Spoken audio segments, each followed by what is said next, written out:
BSE की बात भी कर रहे थे।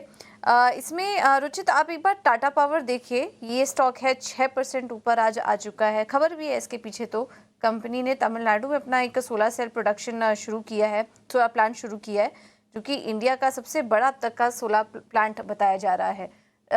इसके चलते भी स्टॉक में तेजी है और बाकी सारे भी फंडामेंटल्स हैं जो कि आज इस तेजी को सपोर्ट कर रहे हैं। कैसे लग रहे हैं आपको टाटा पावर के चार्ट्स? चार्ट सेक्टर पॉजिटिव है। स्टॉक में हमने देखा है कि पिछले कुछ समय से एक अच्छा कंसोलिडेशन चल रहा था और फाइनली वो कंसोलिडेशन से आज ब्रेकआउट के स्टॉक में साइंस है। सो आई थिंक यहाँ पे मोमेंटम और आगे कंटिन्यू रह सकता है और 460 के आसपास जो प्रीवियस स्विंग हाई था वो लेवल्स हम ये स्टॉक में नियर टर्म में आते हुए दिख सकते हैं। ठीक है, तो यह है सलाह टाटा पावर पर आपकी। पीएफसी दिखाना 2 दिन से टूट रहा है, 2.5% आज टूटा, 3% कल टूटा, 2 दिन में 5% टूट चुका है। एक बार रुचित जैन आप चेक करोगे पीएफसी पावर फाइनेंस कॉर्पोरेशन, इन दोनों में इस शेयर में और गिरावट बाकी है या फिर हो गई खत्म? 2 दिन में 5% हो गया सर। थोड़ा शॉर्ट टर्म करेक्शन है। आई थिंक 490 या 485 ये रेंज तक ये करेक्शन में एक बार टेस्ट कर सकता है जो प्रीवियस स्विंग लो सपोर्ट्स के आसपास है। और नो लास्ट आज की ट्रेडिंग सेशन में स्पेशली देखेंगे तो जो मार्केट में रिकवरी आई है कल ओपनिंग के बाद आज तक, तो उसमें ये स्टॉक वीकनेस दिखा रहा है। तो डिम्पी जी ये एक नो काफी नोटेबल चीज रहती है कि जब मार्केट की तेजी में अगर कोई स्टॉक वीकनेस दिखा रहा है कि पार्टिसिपेट नहीं कर रहा है तो वो साइंस है कि वो अंडरलाइन में थोड़ी वीकनेस और कुछ समय तक कंटिन्यू रह सकती है। वैसे भी अगर ये रेंज बाउंड मार्केट कुछ समय के लिए रहता है तो आई थिंक वो lower end of the range है 485 के आसपास, वो शायद एक बार टेस्ट हो तो वहां पे कुछ काउंटर ट्रेड्स लेने के लिए रिस्क रिवॉर्ड रेशियो फिर फेवरेबल बन सकते हैं।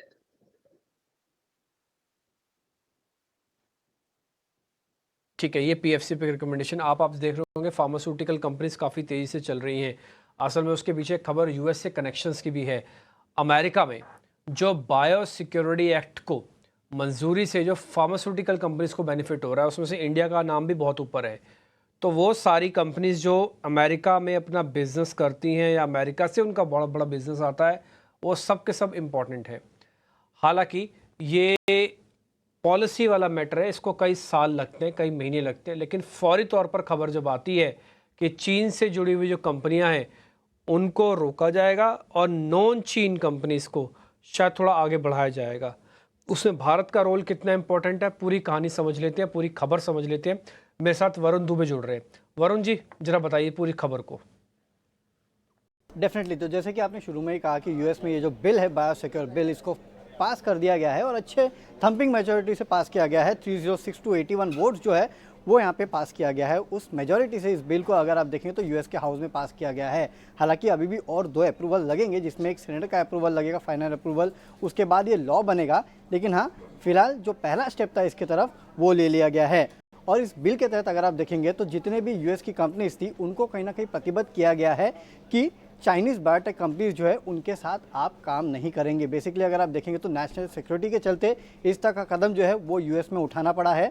हालांकि कंपनियों को 8 साल का वक्त दिया गया है, जिसके दौरान उन्हें धीरे धीरे अपना एक्सपोजर जो है वो चाइनीज़ कंपनीज पे कम करना पड़ेगा। और यहाँ 5 चाइनीज़ कंपनीज है बेसिकली जिनका नाम इसमें स्पेसिफिकली लिया गया है, जिसमें BGI genomics, MGI tech, complete genomics, इसके अलावा और 2 और कंपनी है, उखाई एपटेक, बायोलॉजिक्स। ये वो कंपनीज है जिन पे कहीं ना कहीं इस बिल में इनका नाम सामने आया है।